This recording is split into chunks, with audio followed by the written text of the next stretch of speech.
बैठकीमध्ये आज नूतन नगराध्यक्ष सौ रेखाताई श्रीराम बांगर यांच्या अध्यक्षतेखाली पहिली सर्वसाधारण बैठक पार पडली। या बैठकीमध्ये अब्दुल महमूद बागवान यांची उपनगराध्यक्षपदी बिनविरोध निवड करण्यात आली। यांच्यासह शिवसेनेचे 2, भाजपचा 1 व राष्ट्रवादीचा 1 असे 4 स्वीकृत सदस्यांची सुद्धा निवड करण्यात आली।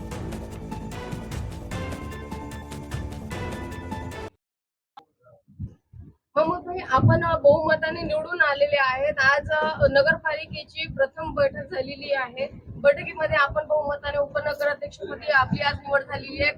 काय बोलणार? सर्वप्रथम मी आपले लोकप्रिय आमदार संतोषदादा बांगर यांचे आभार व्यक्त करतो की त्यांना मला सामान्य कार्यकर्त्याला पदवी दिली आणि मुस्लिम समाजासाठी आमचा न्याय केला। त्याबद्दल मी आमदार साहेब और सर्व सदस्य आमचे त्यांचा आभार व्यक्त करतो। यासोबत दादांसोबत आपण पावलाला पाऊल टाकणार आहात।